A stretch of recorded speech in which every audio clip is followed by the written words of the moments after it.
Hey guys, what is up? Super K-Man Rocks here, and we are here for my LCK week number 9 overview and analysis video. The final regular season week here in the spring split. This is going to give us everything we need to know heading into the playoffs here in the LCK in spring. We've definitely got a more determined final stretch here for the LCK with 5 of the 6 playoff teams already locked in, but that final spot can be achieved by 2 different teams depending on the outcome of the week. All KDF needs to do is win 1 game.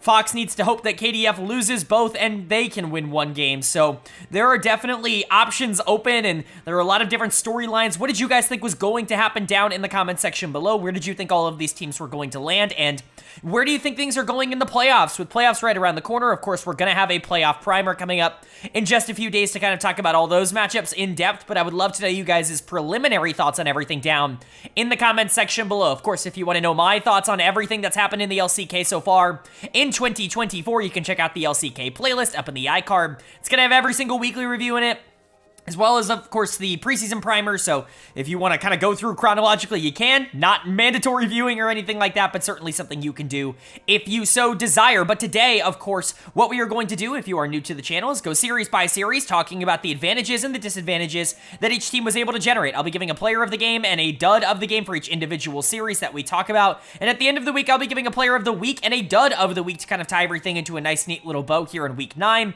I usually would say that I'm updating my power rankings at the end of this video, but of course with playoffs right around the corner and with a primer coming out for it, I'm not going to be giving that away here. I'm going to be taking some time, and then, you know, relevantly, I will talk about my bracket prediction when we get into that playoff primer video, but we are going to know our 6 teams that officially qualify. So let's jump right into day number 1. Of course, it's a regular LCK week, nothing special about it, at least in terms of game composition, which means starting in day number 1, we have a matchup between DRX and Gen.G. The Gen.G is, of course, able to take in pretty dominant fashion. This isn't a big upset. When you get one of the really good teams, one of the best, if not the best team in the world right now in Gen.G, taking on DRX, who has just been, for lack of a better term, bad over the course of this year, a part of the bottom 3 here in the LCK of teams that just were never really all that competitive.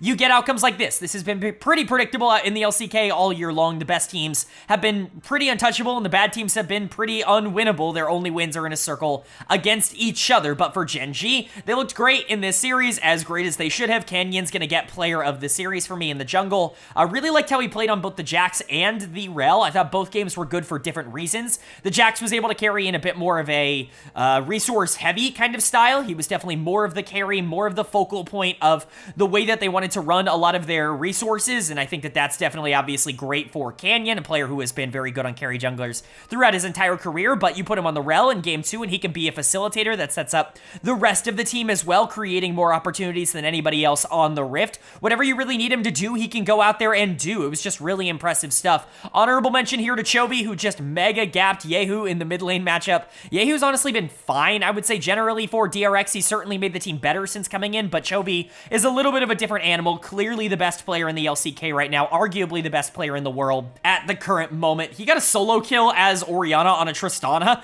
in this game, which is just ridiculous. Like, that should never happen. It should never be possible, but he was just outplaying them in that regard. Pace and the Hens were also really good, definitely the better of the 2 bot lanes. Keen went deathless and also achieved a major milestone here for Gen.G, as he becomes the first ever top laner in the history of the LCK to get 1,500 kills. Obviously, congratulations to him. There's a really strong argument that he is the best top laner in LCK history. It's him, it's Smeb. Like, they're really the ones that you're going to go for. Some people are going to put Marin in that discussion. There are, you know, players that you can make the conversation for, but Keen has absolutely earned his way into that conversation. And, you know, most kills in LCK history for a top laner. It's pretty darn cool. So, overall, just a great series for Gen.G. Not really a lot to complain about. And then for DRX on the other side of this matchup, they're just not particularly strong. You can point to a couple of areas where they just ended up faltering pretty quickly. Here, you had Yehu, like I said, getting destroyed. He's going to get my dud of the series here on the side of DRX.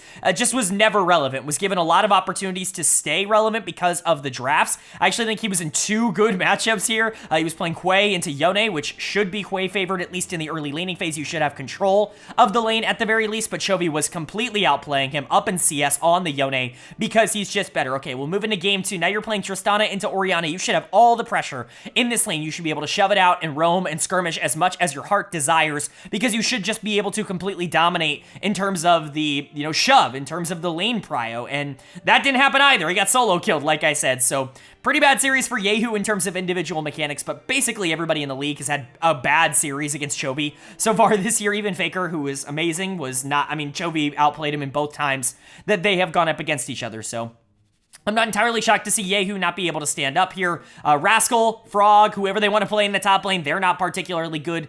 I don't really understand why you're still playing Rascal. If you're going to go in and out of this lineup, then you might as well see what you have in Frog so that you know whether or not you want to continue on with him in summer. It feels like they're trying to figure out which one of these two they are going to play for the most part in the summer split, but if that's the case, you kind of know the output you're going to get out of Rascal. The question is not, is Rascal going to somehow figure things out and start to get better? The question is, can Frog actually step up and be an LCK caliber top laner, because you have not had LCK caliber top lane play in about a year, ever since I would say the beginning of 2023, really. Rascal has just never adapted on this team. He's never been particularly strong, and despite what Reddit says, he's kind of been a huge letdown for them, and Frog might be different. I don't think he will be, but it could certainly be an option. Sponge continues to get out jungled by everyone who's not one of the bottom junglers in the league, and then Teddy and Pleta, they just aren't, they're not going to be able to keep up with Pays and Lehens, especially without a lot of pressure. I like Pleta as much as anybody else, but no, it's just not going to happen. So DRX losing here, not shocking. They're one of the bottom 3 teams. It doesn't change anything. They've already been eliminated from the playoffs, but Gen.G really pushing onwards for that #1 seed, and I think this win actually clinches it. They are going to be, I believe, the #1 team heading into playoffs. I think even if they lose, they can only get a maximum of 2 losses, and 30-5 as a game score, I believe, is too good to pass up. But either way, Gen.G is clearly the best team in the LCK until proven otherwise. They've beaten everybody in their way with the exception of one lone outlier loss to KT Rolster. This team is dominating, especially through mid jungle right now. Then moving on to our second series of day #1, and again, top team, bottom team, you know how this goes. Nongshim RedForce taking on T1, and T1 gets the job done, although this one was a bit more controversial, I guess, than the first series of the day, which wasn't particularly close. At least there was a smolder in game #2 for comeback potential, for the option for Nongshim to be able to get back into this, but I do want to talk about that very quickly. Again, if you've been around on the channel, maybe you skip the next minute or so, because I'm just going to say a lot of the stuff that I've said the last couple of weeks. Smolder's the strongest champion in the game. I understand that. I'm not trying to dispute that. I've agreed with that the entire time. But let's not kid ourselves. This champion is not unbeatable. And I understand the idea of, oh, look, Smolder was taking so much out of the game in the early game and yet was still super useful. Yeah, Jiwoo played awesome in the back half of game #2. Genuinely, his mechanics and his decision-making were top-tier, elite-level play. So he got himself back into the game. I don't know how many Smolder losses in a row we have to see in order for us to really, truly believe that this champion does actually have a way to beat it and that it's not some overpowered, broken mess that can cause any team to beat any team. If Nongshim didn't have Jiwoo, if they had a worse AD carry, which I know is crazy to say for a team that's in the bottom 3, but Jiwoo is genuinely fantastic. If they had a worse AD carry, I don't think that they look like this in a game like this. I think Jiwoo is that good for this team. We've seen it plenty of times. Go watch literally every game in the LPL this week. Every single Smolder lost in the LPL this week, and it lost handily. Like, they were never useful. It was never like, oh, the champion lost, but it was still useful in the game, and it was still keeping things close. Like, it was being destroyed in the LPL. It's not been successful in the LEC. It's got like a 45% win rate globally. And I understand that win rate's not everything, but when you watch these games where it's losing, you can see the weaknesses of this champion. Again, I'm not trying to sit here and say that it's not the strongest champion in the game, because I do think it's up there with some of the other picks that I consider to be absolutely broken as the strongest champion in the game. However, if you're going to let it through draft phase, you can beat it. Like, this is not an unbeatable champion as we saw here. But that aside, shout out to the people who have to hear me rant about that every week because Reddit won't stop freaking talking about it. But going over to what actually happened in the game, talking about the players and not the champions, which I guess is kind of a rare occurrence now. A player of the series is going to go to Gumayushi for me. It's not just for the objective steal in game 2 on the Varus. By the way, I mean, he's better at smiting than like 95% of junglers. I tweeted that out. Follow me on Twitter. It's really funny just how good he is in that role, but Guma was awesome in terms of the fights as well. He was really influential in that second game, and, Carrier kind of ripping off Life a bit here, pulling the Rumble support out, and actively trying to be able to create a lot of havoc in team fights. It did kind of work, because Guma actually was kind of left alone in a lot of these fights and was able to deal a lot of damage, but could have been a little bit more, I guess, safe in that regard. I think Owner had one of his better series in a while. I've been heavily critical of Owner over the course of this split. I see a lot of people voting for him in All-Pro as, like, second team, third team. I mean, third team I could maybe believe or get behind, but second team, like, that is just ludicrous to me. I think Owner has been by far the weakest member of T1. I think he's getting courtesy votes from the rest of the league and from a lot of the analysts because he is Owner and because he's a popular name. This guy's just not particularly good at the moment, so it's nice to see him come out and genuinely play well, specifically on the Lee in game number 1, his signature champion, but he was actually very valuable on the Sedge in game 2 as well. So nice to see a couple of good games out of him, and carry, I think, was also pretty useful in this series. Zeus, Faker, they were fine, not the carries. They didn't need to be in this one because Guma and Owner were doing such a good job of setting each other up for good things, but, T1 never really was in a ton of danger here. You could talk about how Nongshim tried to come back in game 2, but it was never out of reach for T1. And then for Nongshim, you made an effort, and I appreciate the effort. I appreciate that you went out and attempted to try and, combat T1. T1 notoriously a team that kind of wins 2-1 against these bad teams rather than 2-0. So unfortunately, that game number 2 couldn't quite cap that off, but dud of the series for me is going to go to Call Me. Just a miserable split for him. This mid lane position has been a disaster for Nongshim both last year and this year. Fiesta was brought in as potentially the answer when they promoted their entire Challengers League team. That didn't work out, so they went to Quad midway through last year. Obviously, he's doing well in North America now over in the NACL, but in the LCK, he just wasn't very good, was getting constantly beaten by basically everybody at this level. He had to be replaced by Fiesta by the end of the split, who was still bad. And then this year, you go to Call Me, who was dominating the Challengers League last year, but he comes up and he's also bad. So it's kind of just been a nebulous of not good coming in from Nongshim in the mid lane. And it's a pretty sad thing to say because I think all of those players had pretty good prospect pedigree, and all of them were very good at a lower level. None of them could convert it, though, at the LCK level.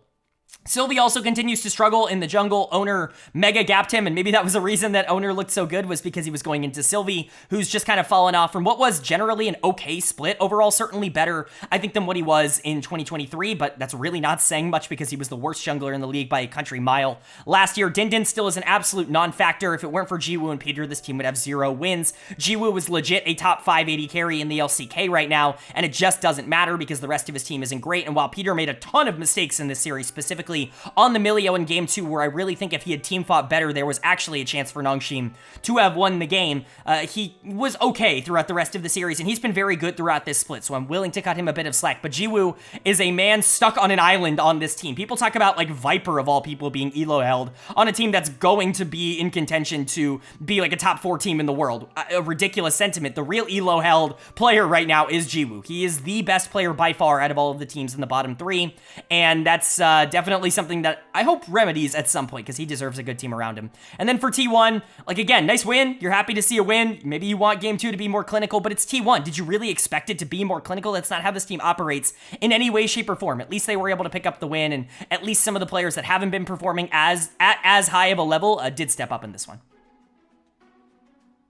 Then moving on now to day number 2. Our second day actually does kick off with a battle between playoff teams finally, as we saw KT Rolster taking on Hanwha Live Esports. And HLE is going to pick up the win here, 2-1. They have kind of cemented themselves in the upper echelons of teams here in the LCK, actually competing as a top 3 rather than a top 2 with them around DK and KT's level. I think it's pretty clear that Hanwha Life is better than those teams. They really kind of took advantage of a KT team that stopped trying and stopped really, caring after the first game, and they were able to walk out of the series relatively untouched, even not being the cleanest team in the entire world. Definitely some problems that I want to talk about in this one, some draft faux pas that I just don't understand, that I will continue to not understand, but, after that win over T1 last week, I think this win over KT really solidifies that this team is in a very interesting spot. For KT, the loss obviously sucks. You actually were in a good position after game 1 where this team looked very good, and then their brains seemingly just shut off. Their drafts in the last 2 games were just bad. You don't really have any options in game number 3. I understand the idea behind it, but I just don't think execution-wise it's particularly good for how this team in particular likes to play, but we'll talk about that when we get there. Let's talk about Hanwha Life first and foremost. Player of the series, no-brainer for me, going to go to Peanut in the jungle. They do not win this series without Peanut. He was the lifesaver in games 2 and 3. Game 2 was basically one off the back of Peanut by himself on the Xin Zhao, and of course the Poppy game in game 3 was also excellent, but really it's the consistency that's going to get him this. You're going to look at Viper's game 3 on the Zeri and say that his damage was able to take over, but go watch his game 1. He was horrible in game number 1, which is pretty atypical. Viper doesn't actually have a lot of bad games. He might not have the biggest breakout games of any AD carry in the world. I think there are ADCs that have better best games than Viper, but really kind of the draw of Viper has been that he never really loses. He's very stable, and he's going to be up in CS and up in gold controlled, and he still is a great team fighter. He still is going to have big plays. It's just not like #1 in the world for big play factor, if you will. It's not like Zeka in the mid lane, who has a ton of really big plays, but also some really bad ones, right?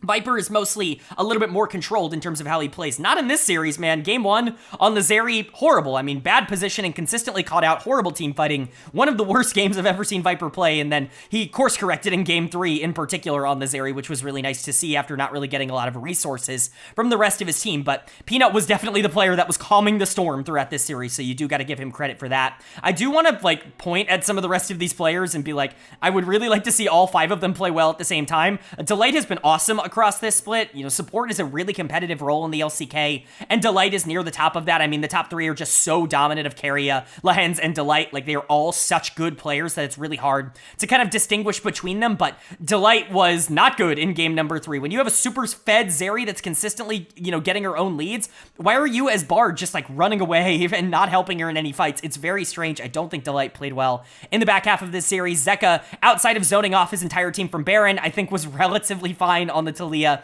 Still a champion that I think he's better at than people give him credit for, but he is going to have his blunders. And then Doran's just kind of been a non-factor this entire year, even if he was significantly better than perfect. You know, HLE still has their cracks, they still have their ups and downs, but I think talent-wise, you can expect at least 2 of these players to pop off on any given day in any given series, and that's usually enough for you to be able to win. Like, if you get any of the combination of these 2 on their best days, like, that's better than almost any team in the world. Like, it's really hard to be able to deal with that, so, you know, I think they're going to be just fine, even if they still have some oopsie plays. And then for KT on the other side, again, they're just way too inconsistent for me to really trust them. This is a team that could do a lot of interesting things once you get into important best of 5s, but it's hard to look at them and predict them to be able to win any of those. Pioshik and Beryl were awful here. You could give either of them dud of the series. I think both have earned it. I'm going to give it to Beryl for just not peeling for Deft in the back half of this series. I think if Jinx actually had a chance to be able to play that 3rd and final game, maybe things get a little more interesting, but this is where I get to the idea that KT kind of drafted away from their strengths. I think in isolation, this isn't a horrible draft because you do have the Alistair for Peel, you have potential Ari and Renekton to be able to help out with that as well, so you can get that Jinx online and you can try to compete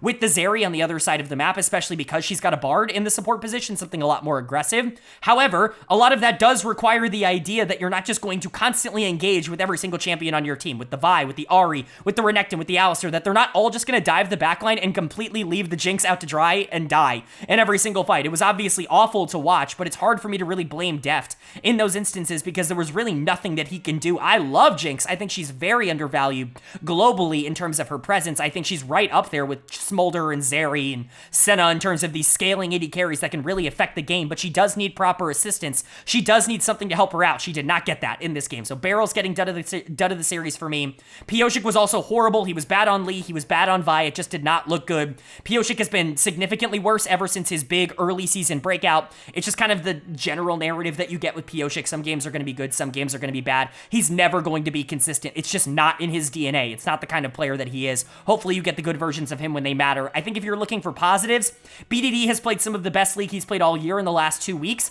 Counter argument to that, they've lost most of those series, and that's definitely at least a little concerning, but BDD was a true liability at the start of the split for KT, and so to see him really rebound in the second half and actually start to play a lot better like he did in this series, being very active in terms of how he played a lot of the matchups, I think that that is at least encouraging, but this team has no synergy. Like, the DRX players, the Worlds players, Pioshik, Deft, and Beryl have synergy, but BDD and Perfect are on a completely different island. Specifically, BDD and Pioshik are just not on the same page, really, in any game, and I think it's going to cost this team when they do play great teams like HLE, like we saw here. But for HLE, they're just so ridiculously talented that even if they're not the most composed, even if they're not the most consistent team in the entire world, they're still going to overcome those inconsistencies because that talent gap is just so much bigger between them and a lot of the other teams. Like I said earlier, you can have 3 of the players on the team underperform per series, and you're still probably going to get a really good, high-level, world-class performance because the 2 players that do play well are going to be world-class. It's crazy how stacked this HLE team is, and I do think they're peaking at the right time. If they can clean everything up, they're going to be unstoppable.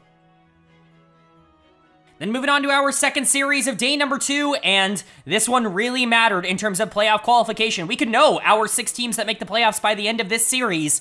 Dplus Kia taking on the Kwangdong Freecs, and KDF is able to pick up the victory. They are going to win 2-0. They are going to beat Dplus Kia. They are going to move to 7-10, and this officially does qualify them for the playoffs. They have made it at 7 wins. They have locked themselves in. It honestly felt kind of tumultuous. They play DK and KT this week, which are certainly not too easy series to win, but DK came out and put up an absolute stinker in this one, as they are kind of prone to do at certain points, and KDF capitalized. They played really well. They played towards their win conditions. They drafted things that made their players a little bit more comfortable, a little bit more comfort pick oriented, and it worked out for them. They also made a roster change that, you know, is very interesting because of just kind of the implications of it, but it does end up working out in this series, and I think generally KDF looked better here than they have looked at any point in the last month or so in terms of game action, basically since before the Lunar New Year break, since right after they switched out their AD carry. So let's go ahead and talk about it. Player of the series for me is going to go to Bull in the bot lane.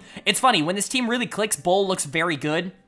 And I don't think this was just Bull. I think this was a very team-oriented effort. We'll talk about Cuz and Bulldog in a second, because I think both of them were also incredibly important towards this win.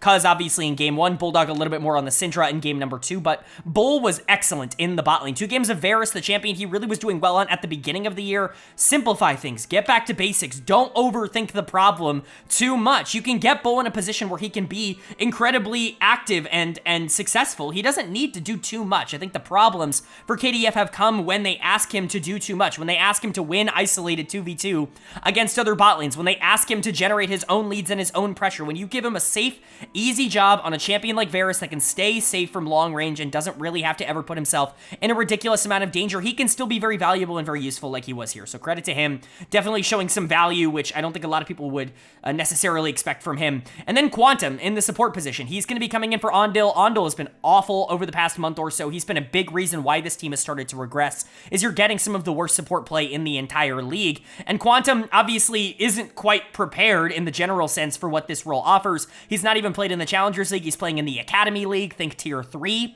for Korea. He jumps up here to Tier 1. He was the one who replaced Ondil when he wasn't able to play a couple of weeks ago, and so he gets the other crack here in the support position, and you know what? It looks pretty good here. The Nico, the Alistair, both of the games were generally solid. Wasn't the star in either of them, but certainly survived well enough. It's going to be interesting to see now that they're in the playoffs if they continue to go with the young gun who has very little time in the LCK. Cuz and Bulldog were also great. Cuz in particular, I thought had a very good series, very active series. The Viego game in game 1 was impressive. He was still good in game 2 in terms of establishing the pressure, but Bulldog did a lot of the heavy lifting in terms of the setup play. So credit to this mid-jungle duo that I think is starting to play off each other a little bit more consistently. And then you've got Dudu in the top lane, who did have some problems this series, certainly wasn't the strongest member of the team, but he's carried this team in multiple different situations in the past. I think it's fine that they're relying on other pieces now. Overall, KDF felt very complete, like a team, like a full team conceded effort in this one, which is positive for them overall. Then for DK, there are active problems for this team, but I still hate the perception of them. I think it generally is inaccurate, and I've argued about this a lot in these videos. I think the general perception is that Kellen is the worst player in the entire universe, that DK, he must have some dirt on DK management in order for him to still be on the team. I've obviously pushed back on that narrative immensely. Not only is he widely known in the community as one of the better shot callers, which is something that it's really hard to like identify. I try to not put that into my analysis. I really try to just take what I see on the screen. It's why I'm so low on Barrel, because even though he's considered one of the biggest shot callers, he still is a little bit of a liability in terms of his mechanics. But, you know, Kellen is one of those players that I think makes a lot more good plays than bad plays, but the bad plays really, really stand out. Like, they are really obvious when he ends up losing. He's a pretty okay laner. He is like one of the best team fighting supports in the entire world. It's just so rare that this team ends up playing towards that win condition. I think a lot of problems have come with aiming, being very aggressive and getting caught out in a lot of situations, but I can't deny that Kellen was bad in this series. He didn't really make a lot of good plays. He really wasn't active. Still, even looking back on just 2024, I know that people are going to say that I'm biased, but if you only look at the player of the series and the dud of the series, he's still even in terms of 2024. He has 2 player of the series. He has 2 dud of the series for DK. That's significantly more than a lot of the other supports at this level. I don't think he's nearly as bad as people give him credit for. I think he is the scapegoat. You know, LoL fans love scapegoats. I talk about that in the LPL all the time. Oftentimes it's junglers, but ironically enough, the scapegoat on this team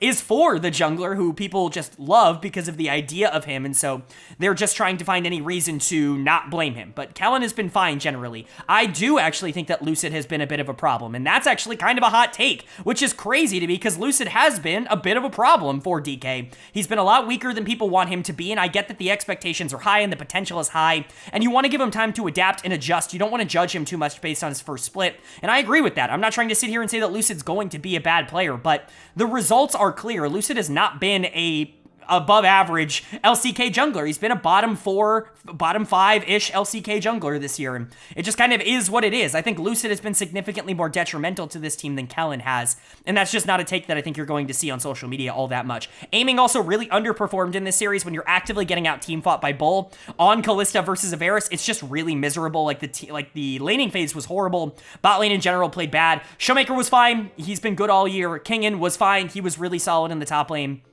There just wasn't a lot to do because Jungle had no pressure. Cuz was running the map in terms of what he was able to get objective-wise, and Aiming and Kellen both had absolute stinkers. And so you can look on this game or this series and just say, okay, well, DK is very inconsistent, but I think there is still reason to be optimistic about this team. It's just kind of interesting that, very similar to the LPL, there are really only 3 teams that you feel good about, and KDF winning this kind of proves that. They get themselves into number 6 here. I, for one, actually thought they were going to miss the playoffs. I moved them down to number 7. I thought they would lose to DK. I thought they would lose to KT, and I thought Fox would be able to win both of their series, but none of that matters. FearX is officially eliminated because KDF ended up winning this, and you've just got to feel relief. They almost bottled it. They almost threw away such a good middle of the split down the stretch, but they were able to come around, and hopefully they can build on this momentum moving forward.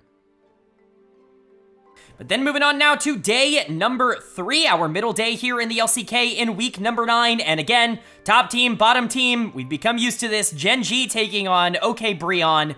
And maybe shockingly, Gen.G actually is able to pick up the dominant 2-0 win here. The only reason I say shockingly is Bro is kind of known for their upsets, especially in games that don't particularly matter. And neither of these teams needed to win or lose this. Gen.G had locked up the number 1 seed before this because T1 lost last week to Hanwha Life. They can end at a maximum of 16 and 2, and that would still be good enough for first seed. And Bro is obviously far eliminated from the playoffs, but still, Gen.G is going to win this. They're going to go 2-0 in it, which means their final record is 17-1 in the regular season. Their final game score is 34-5. This is one of the best records they have ever had. I mean, it's only topped by them going 18-0 a couple of years ago, but this is still an absolutely ridiculous accomplishment. This organization just finds a way to be the best in the regular season in the LCK. It doesn't even really matter who's on the roster, although it does, because having consistents like Chovy it's pretty easy to win around Chovy. We will definitely say that, and that was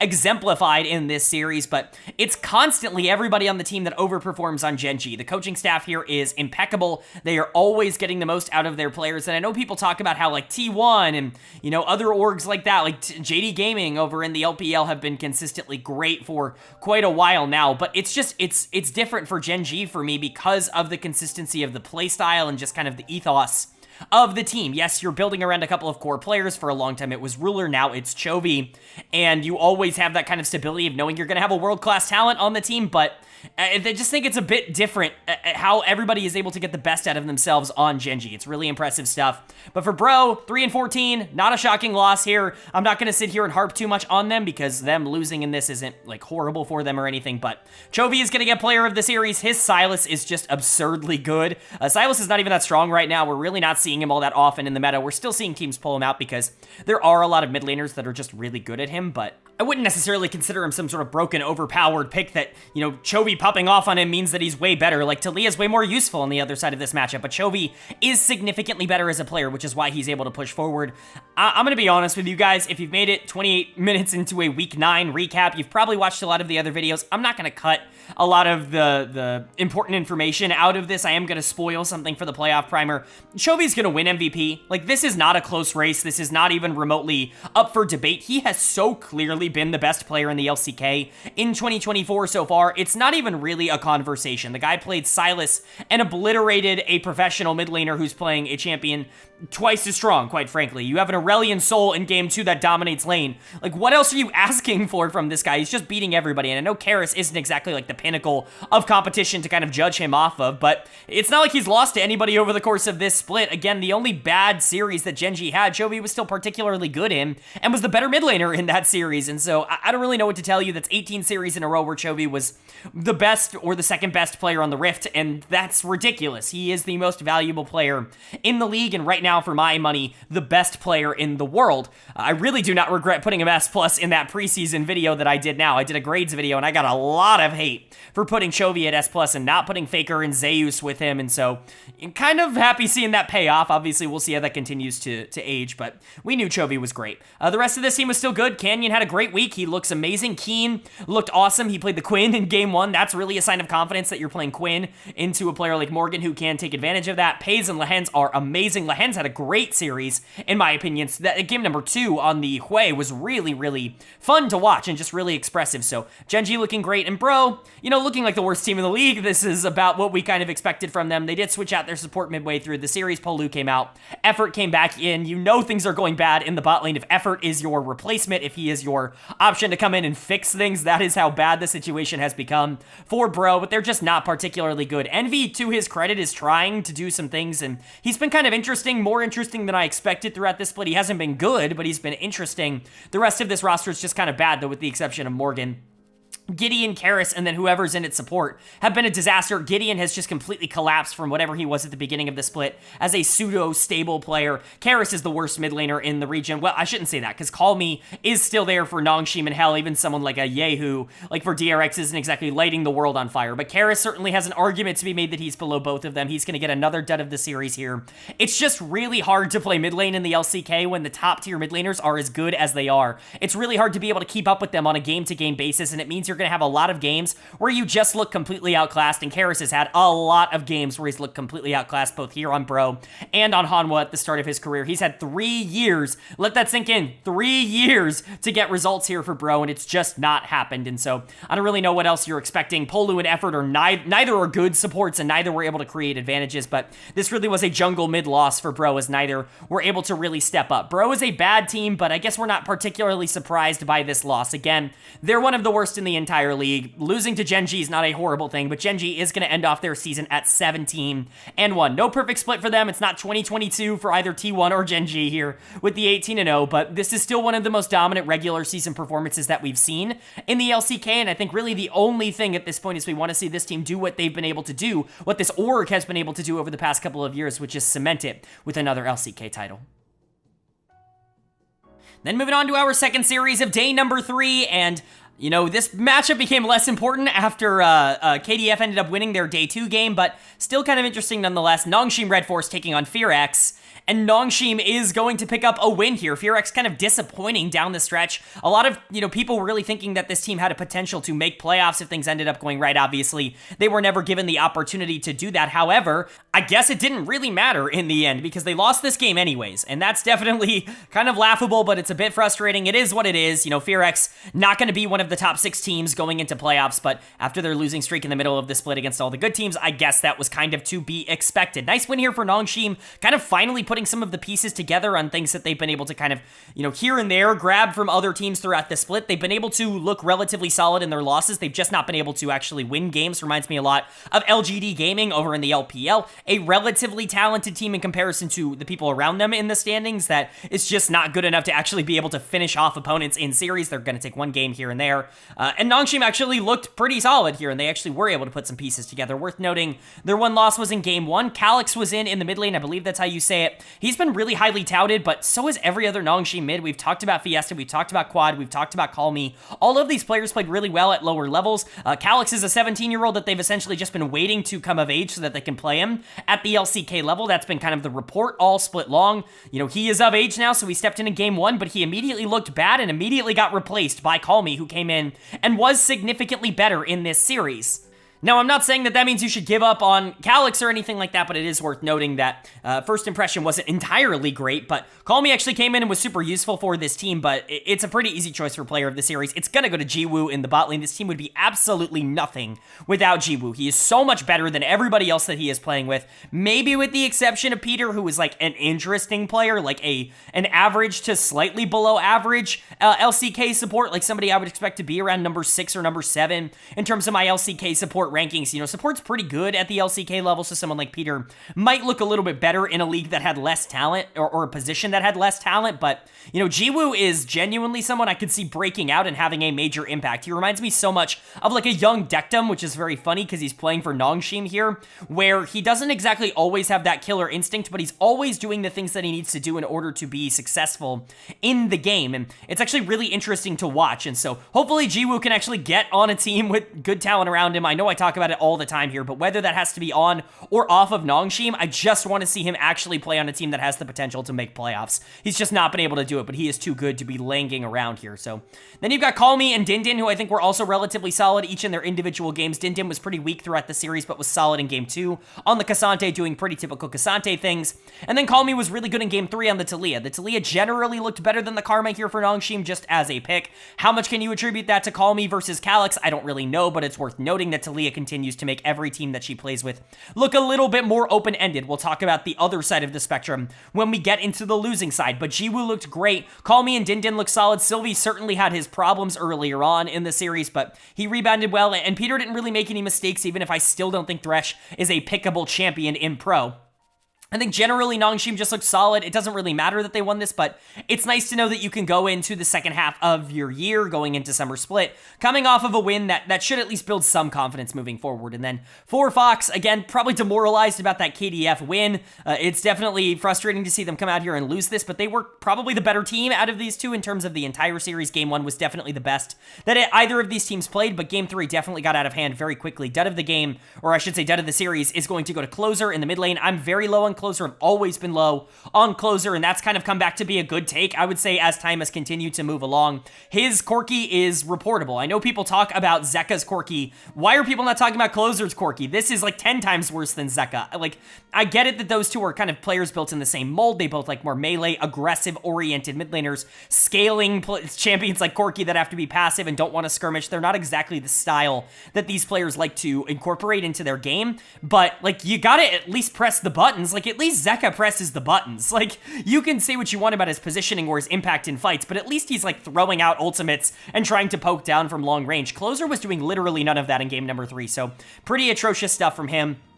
The rest of this team has also just kind of been a letdown outside of Clear for the most part in the back half of this year. Execute has been someone that I've been very critical of because I was so high on him, and he's really not lived up to any of those expectations. Henna is somebody who I just don't think is particularly good. Willer reminds me so much of Krako that it's insane. The guy flips games in and out, and sometimes it's good and sometimes it's bad, and you never really know which one you're going to get. And Clear has gotten better over the course of the split. For a top laner that I was really ragging on at the beginning of the split, he's actually turned into a pretty valuable player for Fox in terms of his laning stats. But it just doesn't really matter because the team around him isn't good enough. Closer's a bad mid laner. You never know what you're going to get out of jungle. And bot lane's underperforming. They're one of the weaker ones in the league, and that's just not good enough for you to be able to be a playoff team. So unfortunate for Fox, but good for Nongshim. Again, this is going to be a confidence builder. Hopefully it's enough to kind of propel them into a better state moving into summer, but at least for now, I don't expect a lot to change unless they want to mix up the roster. Then moving on now to day number 4, our 4th day, second to last day here in the final week, and it's a really good kickoff game on day 4. Hanwha Life Esports taking on Dplus Kia, and HLE is going to come out on top yet again, this time in a 2-0, so they take down both DK and KT over the course of 1 week, really cementing themselves as the number 3 team in the LCK. And honestly, they have a case to be made that they're even better than that. They're going to end the split at 15-3, which is obviously pretty darn good, certainly not something that you're going to complain about. T1 obviously has the chance and potential to match that. If they do, they will almost certainly have a better game score, and so HLE definitely still in play for the 2nd seed, but certainly not likely to get it so long as T1 doesn't bottle things down the stretch. But a great end to the split for HLE. I think it's pretty clear that this is going to be a team that is a threat in the playoffs. How much of a threat? That's yet to be determined. Is a Gen.G T1 finals inevitable? That we'll have to figure out. I think HLE is going to be the team that could theoretically throw a wrench into that plan because DK at number 4, KT at 5, they're just not doing it for me right now. These teams are just not consistent really in any way, and it's clear they just have a talent disadvantage from everybody that is in the upper echelon of teams in the LCK right now. They're just not able to compete on a lane-to-lane basis, and that was, once again, abundantly clear in a series like this. So let's go ahead and go over it. Player of the series is going to go to Viper. He has been really good for this team this year. I think he's been significantly better this year than he was last year, although I do think that he had a lot of good moments in summer, was certainly carrying that team for sections of the year, but I think generally, obviously, the assistance that he's now getting, the facilitation, and just generally the better support that he was brought in, not to say anything negative about Life, who is having an all-pro caliber season over in the LPL right now, but Like, Delight just clearly meshes with this team better, clearly has a better playstyle in the way that he wants to go about things, and him and Viper just connect on a level that Viper and Life just never were able to do, and I think it's really helped him out a lot.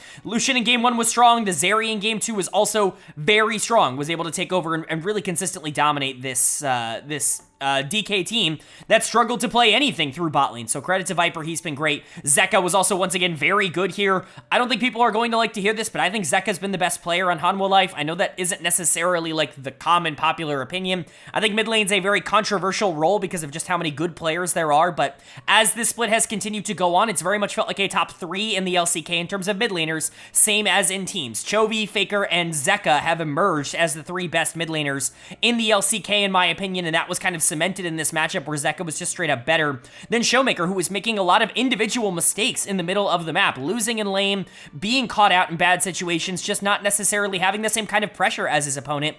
Even in the Ahri versus Taliyah matchup, which I would generally say favors Showmaker as an individual player, but the Yone game in Game 1 was amazing from Zeka, and he has really kind of, re-emerged as one of the best players in the world. I think there's an argument to be made that this is his best regular season ever. I'm not sure if I'm going to make that argument because I really liked his 2022 summer. I thought he was a lot better that year than people gave him credit for because I wasn't as high on Pioshik and Beryl individually as players. Even Deft at the time I didn't think was playing up to a particularly fantastic level. I thought Zeka was really the heartbeat of that DRX team.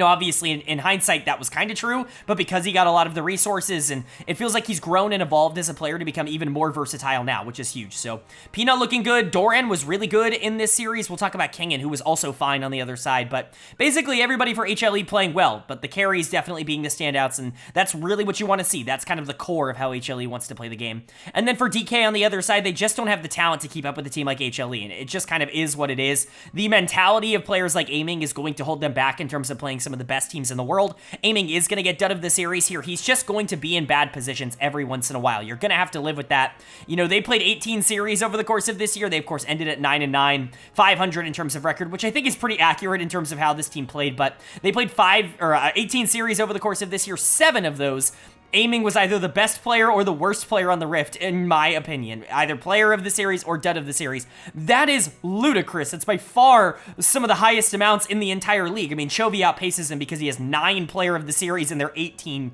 series for Gen.G, but Aiming has been so influential both for good and for bad for DK, and this was just another example. What is he doing in Game 2 here on the Jinx? I understand that Jinx is a very strong pick. I'm very pro Jinx on this channel, but, Thresh isn't always something that's going to be able to support it, but, you can save Jinx. You can peel for Jinx on Thresh. He's one of the better peel champions in the game. You gotta click the freaking lantern, man. Like, you can sit here and blame Kellen for some of the plays that he made on Thresh, was over-aggressive in some of the engages he made, and I just don't like the champion selection, but you can't really blame him for not peeling for Aiming. Like, that was entirely Aiming's fault for actively not wanting to be safe throughout the second part of this game, and to me that is significantly more of a detriment. Showmaker was also really bad in this series, just wasn't nearly as good as Zeka on the other side of this matchup. I think this secures how the All-Pro ends up going towards the back half of that vote. And then Lucid, again, not as good as Peanut. Lucid is just not a particularly strong LCK jungler at the moment. Kingen was the bright spot here, actually able to do something throughout this series, but by actually able to do something, I mean just be, like, remotely more relevant than the rest of his team, just not lose as much as everybody else, which I think is just not the metric that you want to be judging on. DK certainly scares me because when they lose hard, but this is also a team that's just going to look better when they have a talent advantage. When Showmaker can pop off, when he's the best player in the series, they're going to win. If you get the good versions of Aiming and Kellen, which this team has gotten a lot over the course of this split, maybe not super consistently, but at least it exists. If you get those good versions, you can win a lot of series, but it's just hard to know where they're going to land. It's not as hard to know where HLE is going to land. Again, they're still in play for the 2 seed, but things would have to go really right with the T1 series later on in the week in order for that to be the case. I more so expect them to come in as the 3 seed, have to work their way through a not as strong KDF team, and really see where we go from there. I think Hanwha's obviously going to be a scary team that I don't think anybody is really going to want to face in a best of 5. And then moving on to our second series of day number 4, and this is going to determine whether or not the 2 seed ends up going to HLE or to T1. It's DRX taking on T1. And T1 is going to be able to pick up the win. 2-0, not particularly difficult. They're going to move to 32-8, and that means they do lock in the number 2 seed going into the playoffs. And that's an acceptable result. Losing to Gen.G twice means that you're never really going to be in play for that #1 seed, but at least being able to get that first round bye is obviously a really big advantage for LCK teams. You want to be able to get into that second life extra bracket opportunity. Only the top 4 teams, or the top 2 teams, guarantee that. If you have to win round #1 in order to guarantee that, top 4 in terms of playoffs end up getting that, double elimination bracket to kind of fall back on. And so T1 guaranteeing themselves that #2 seed does put themselves in a better position, but this wasn't a big surprise. Beating DRX is pretty standard for a team like T1 at this point, even if it wasn't necessarily standard in 2022 when they lost to them in the World Finals. So we'll go ahead and talk about very quickly what happened in this series, because it was not close. Boy, player of the series was easy. Zeus was a star in this one. 2 games of Twisted Fate, and it's really not something that we've seen T1 pull out a lot this year. TF Top has been something that I've gushed about on this channel. I think it's one of the strongest picks in the game. It's right up there for me with Smolder and with, Zeri and a lot of these other game takeover types of picks. I think TF can instantly win a game for your team if you put him in a proper position, and that's exactly what T1 did in this one. They've really leaned a lot more into the bruisers. Aatrox has obviously been a super common pick for Zeus, not only throughout this year, but throughout his entire career, but it's nice to see that if he needs to move to something that's going to be more active in a side lane rather than something that wants to be more team fight oriented and team fight focused, that he's actually just going to be able to dominate in that role. He was dodging every single skill shot in this series. I don't think he got hit by a single thing. It was so impressive watching him lane against Rascal, who just got obliterated in this series. Zeus was on form today, and it was really fun to watch. You've also got Owner, I think, to talk about in a positive light. I think some people are going to look at his Maokai game and say that he was way too passive. I think that has more to do with how the champion ends up playing rather than how Owner played. But I think if you look at the game 1 on the Rel, there are a lot more positives to take away from it. I certainly don't think he was perfect in this series. He could have done a bit more to expedite game #2 because there were resources going over to the side of DRX because of his lack of aggression on a champion like Maokai. But again, you're playing Maokai, Corki, Aphelios. Yeah, you're not going to be as aggro in the early game in that kind of situation, but when he is given something that can play make, when he is given something that can move around the map and actively be a nuisance for the enemy team like the Rel, he does take advantage of that in a good fashion. Guma and Keria looked great here, combined 3 deaths between them. I think Guma looked a little bit better on the early game aggressor in Lucian, but the Aphelios Lulu does work for this team, and I appreciate them trying out something a little bit different as we move into playoffs, just to know if you can get away with it. I know DRX isn't exactly the best judge of whether or not something is going to work because they're just not a particularly good team, but the experimentation, this is the time to do it, and so interesting to see that. But generally, good series from T1. I don't really have to talk about Faker. He didn't really do anything. I'm sure he was great mentally, and I'm sure his communication was solid, but on the Rift, he didn't really do anything, and so there's not much to talk about. Zeus was the star here, and clearly the big takeaway from this series in favor of T1. But for DRX, it was the top gap that I think a lot of people are going to point to. I just don't understand why Rascal is still here for DRX. Whether or not you think Frog is the answer, Rascal is not, and I would expect him to be gone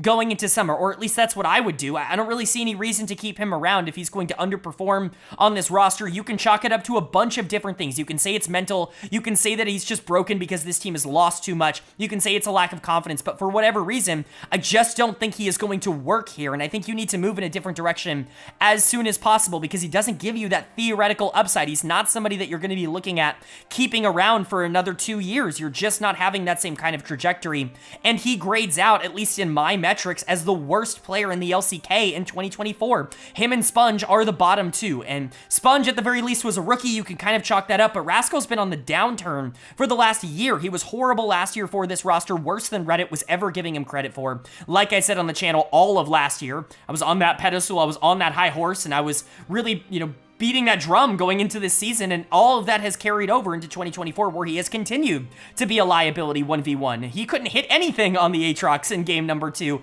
and that's kind of something that you gotta do on that champion. It just feels like he is not ready to play the LCK level right now, and if that's the case, he's got to go do something else, and you've got to go in a different direction as DRX. It's not like the rest of this team played well. Sponge was also mega out-jungled. Even if he was able to get something in game 2 on the Rel, that was almost certainly only because of the team composition that T1 ended up going for and how slow it was.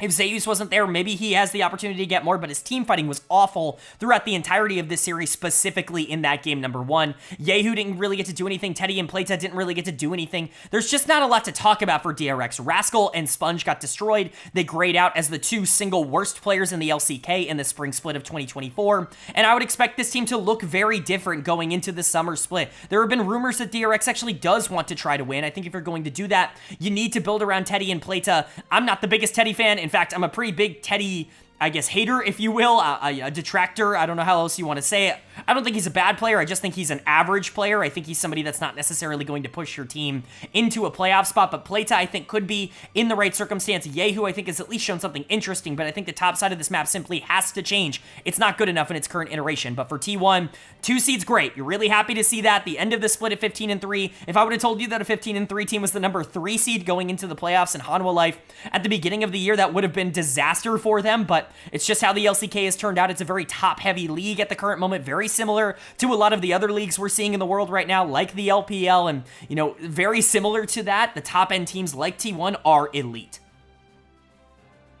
And then moving on to our 5th and final day of action here in the LCK in Week 9, and our final day of action in the regular season in the Spring Split here in 2024. It kicks off with kind of a meaningless game, but still a fun one nonetheless. FearX taking on OK BRION, where FearX is going to walk away with the victory. They're going to end their split at 6-12, and Bro, unfortunately, ending it at 3-15. This isn't a big upset or anything, but it's nice to see Fox actually come out after the disappointing performance that they put out against Nongshim earlier in the week and actually be able to dismantle one of the bottom 3 teams in a 2-0 confident win. There were moments in Game 2 where things were at least relatively interesting. Shout out Morgan. He was really good in that second game on Renekton. He continues to be really good in the top lane for this team, no matter how bad the rest of his roster is playing. We're definitely going to have some considerations for how good Morgan has actually been for this team, as we'll talk about when we get to the awards. Not trying to spoil anything, but he's at least in the conversation for potentially a 3rd All-Pro team if things, you know, actually end up falling that way. But the rest of this team is a disaster. 2 substitutions, one at the beginning, one in the middle of this series. Void coming back into the jungle. Fine, Gideon has been horrible over the past 3 weeks. Like, he started off strong, got benched for Void for no reason, came back in and has been really bad ever since, and I think his confidence, his momentum had been thrown off, and so whatever, you want to put Void back in for the final series, that's fine. But Karis comes out after game number 1. They put Polbay in, which is interesting. I didn't know they signed him, but they brought Polbay in, and he wasn't particularly good in game number 2. We'll talk about that. But Fox was definitely the better team here. Willer is a very clear choice for player of the series. He really did control the tempo and the decision-making of both of the games here, and that's a really positive sign. Again, Willer is a very feast or famine jungler. You're going to get really good games and you're going to get really bad games out of him. It's just naturally just kind of the play style that he has. For Live Sandbox fans that have kind of carried over here to FearX, think of Krako. I think he's very similar to Krako in terms of playstyle. Maybe not in terms of mechanics. I think at his peak, Krako was a bit more talented in terms of the plays that he could pull off, at least for this Sandbox team that, you know, almost made Worlds in 2022, but I think playstyle-wise, you know, Willer is a very similar player in terms of how he wants to execute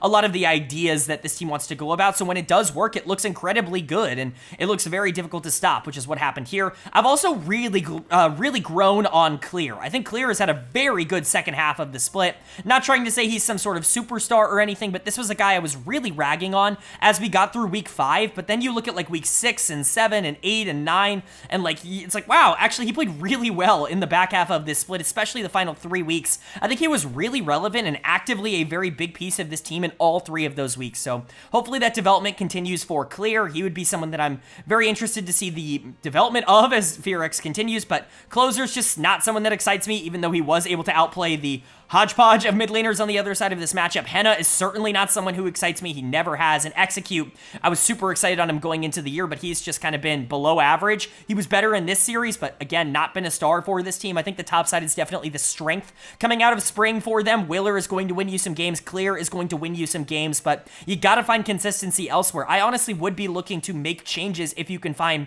suitable upgrades around the world for them. Potential, you know, Koreans that don't have teams coming back here, I think could be an area to look at, especially mid and AD carry. But for Bro, they're just not good. Like, they've got so many problems. I get that they want to go for this, like, youth movement, but Effort's playing in the support position, so how much does that really count? Like, Void is not particularly young as a prospect in the jungle, and so, like, really, where are you going with this? Envy is in the starting lineup. Like, I don't think you've got a lot going for you in this particular situation. Even if Morgan played great in this series, which he did in Game 2, he tried to keep things relatively interesting. He got a lot of gold on the Kai'Sa, which made the game a lot more interesting. There's just not enough firepower to be able to hold off what Fox was able to do. The mid-jungle duo was disastrous in both games. Like, Void and Karis were bad in Game 1, were awful, so much so that Karis played one game and he's going to get my dud of the series here for how he played on that Orianna, but it's not like Void and Polbay were better. Like, they were still negatives for this team.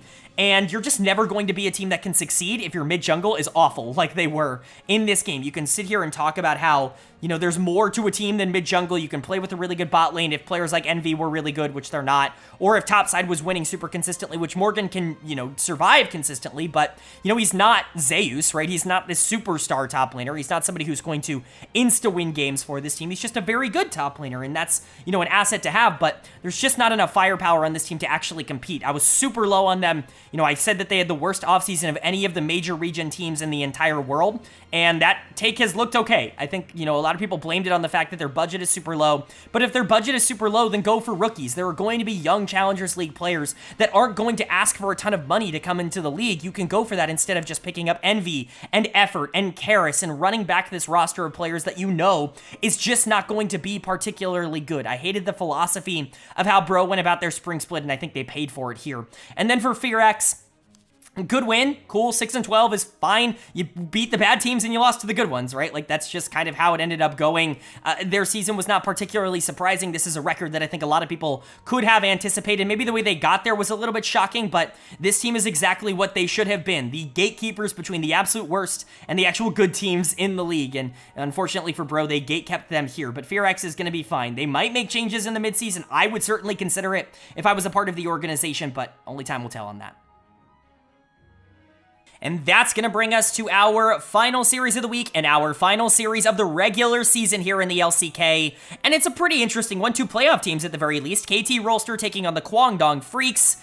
And KT Rolster is going to pick up a win. Just because KDF is making it into the playoffs at 7-11 does not mean that they are a great team that's going to be able to keep up with the other teams around them in the standings like DK and like KT. There still are a lot of flaws here that have some problems. I know some people are going to point and say, well, KT passed the fraud check because they beat KDF and, you know, DK wasn't able to do that. That clearly means that KT is in 100% of the situations better than DK. First of all, I'd like to remind you that KT lost to KDF earlier this year. It's not like either team has dominated. They both went 1-1 against KDF across the entire year, so that's kind of a push, not necessarily something that really makes me feel better. And, you know, KDF certainly has their problems right now, but KT is also very volatile. The problem has never been that KT's good games are not good enough. The problem has been that their bad games are so bad, and you never really know when you're going to get them. That's always kind of been the issue with KT. Luckily for them in this series, they played well, and a lot of that is off the back of their really good Game 2 draft. Pioshik's going to get player of the series here. I considered both perfect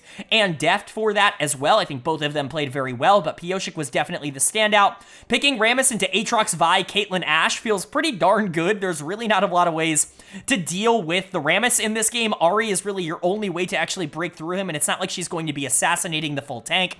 He's going to be just fine in this game, and Pioshik really executed on that well. The NA Rammus is coming in clutch for KT Rolster. He was really active on the map, was willing to try and get that Lucian Nami ahead in skirmish in the mid game, really try to shut down the range advantage that the Caitlyn Ashe generally has, and I think it played into KT's advantage in this game in particular. I think you're really kind of bouncing off of the fact that Perfect was also very good on the Cassante, a little bit better on the Rumble in game 1, which we will talk about in just a second, but Pioshik was definitely important. And I know I don't talk about my metrics all that much, but in terms of like grading metrics, Pioshik actually graded out for me as the second best player in the LCK over the course of this year.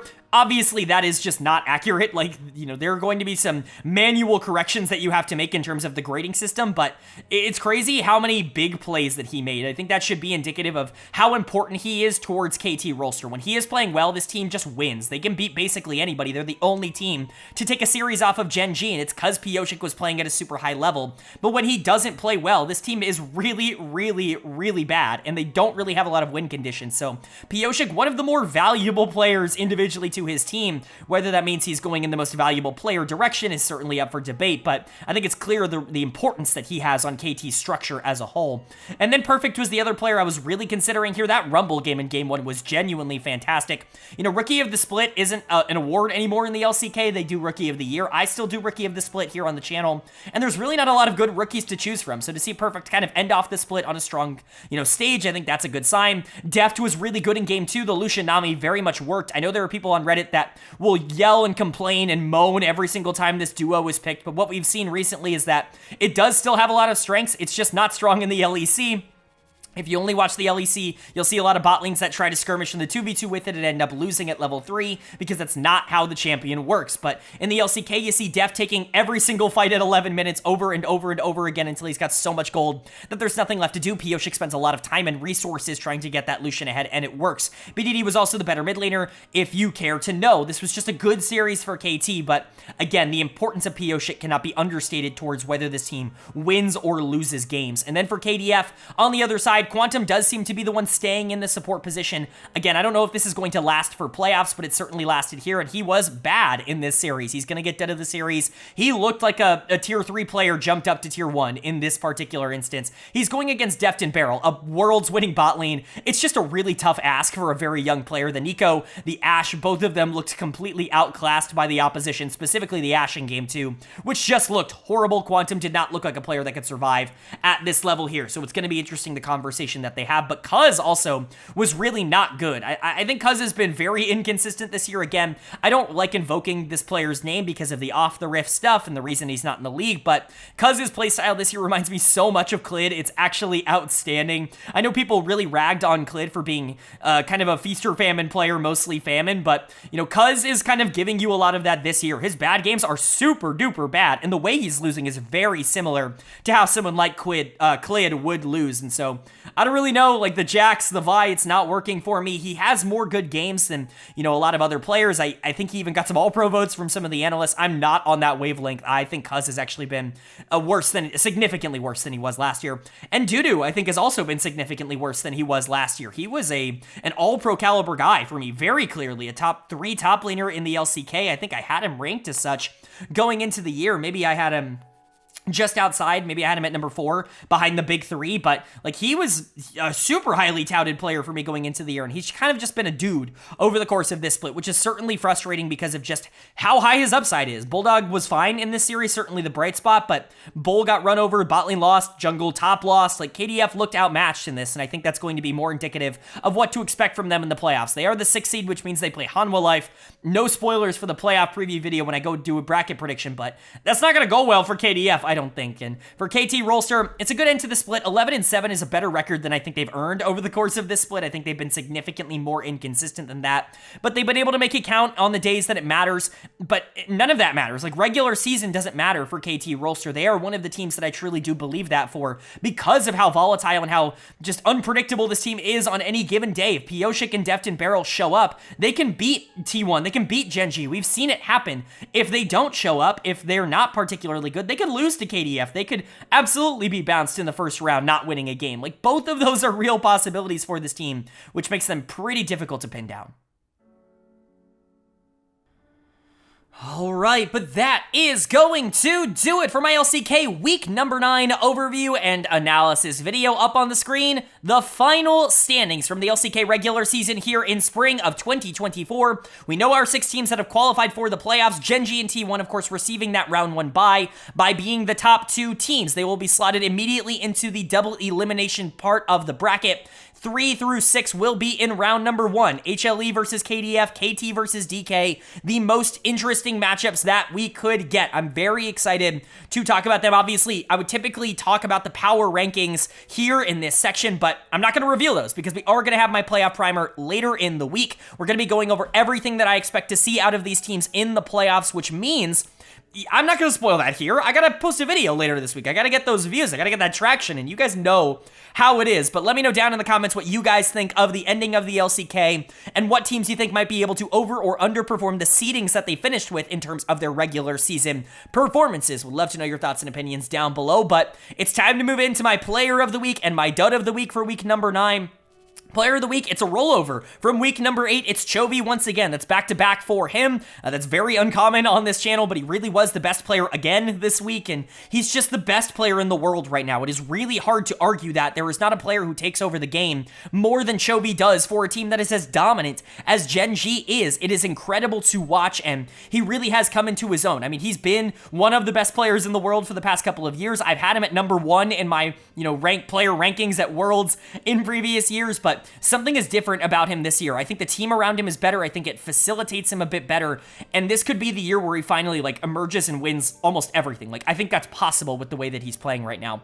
And then runners-up, honorable mentions, Viper, the AD carry for HLE, had a great week. Hanwha Life had a good week, beating some really good teams like KT and like DK, and Viper was a big part of that, being able to win in the bot lane. You know, if you exclude that game 1 against KT Rolster, every single game he played this week was very good, and he was a carry for this team, which you obviously are big on. And then Owners, a player that I've been really low on over the course of this year, I think had the best week of his entire split in the final week of the regular season. That's the kind of progression you want to see for a player that really underperformed in the regular season last year as well, before finally figuring something out at Worlds. It's really nice to see him start to get that momentum a bit earlier here as we head into playoffs. So definitely going to be interesting, but dud of the week, another easy choice for me. It's going to go to Karis, the mid laner for Bro. Bro just has so many different problems, but Karis is absolutely one of them. He was just not good in either of the series that Bro played, and he's not been good all year long. He finished as the 3rd worst player grading in terms of my metrics at the end of the split, only behind, or I guess in front of, Rascal and Sponge, 2 DRX players that have been absolute disasters for their individual teams, but he grades out as the worst mid laner, worse than Call Me, which I really did not expect, because Call Me was like leading the league in terms of those metrics for most of the year, but Karis' awful end to the split has really pushed him over the top. Bro has a lot of decisions to make, one of which is definitely the mid lane, so we'll see how that goes, but Karis is dud of the week for week 9, and Chovy is player of the week for week 9, and that is going to do it. I do hope you guys enjoyed. If you did, leave a comment. Let me know down in the comment section below. Leave a like as well. It really does mean a lot to me. Lets me know you guys are enjoying the content, and it does help get this video out to a lot more people, which I'm always very appreciative of. If you're new here, hit subscribe. If you're here to watch LCK content, more is going to be coming out soon. The playoffs are right around the corner. Playoff Primer is going to be coming out later in this week, and then we're also going to go in depth on every single playoff series that happens over the course of the playoffs. Same thing for NA right now, with both the LCS and the NACL playoffs rolling. LEC is finishing up their regular season this week. LPL is finishing up their regular season this week. All of these things are kind of coming at the same time, and so we're going to be getting a lot of playoff coverage on this channel. If you want comprehensive analysis and overviews of everything going on because you're interested in MSI or you just want LoL Esports coverage, this is the place for it. Hit that subscribe and hit that bell so you can be notified when those videos do go live. But of course, with all that being said, I hope you all are having a great day. I hope you continue to have a great day, and I will see you all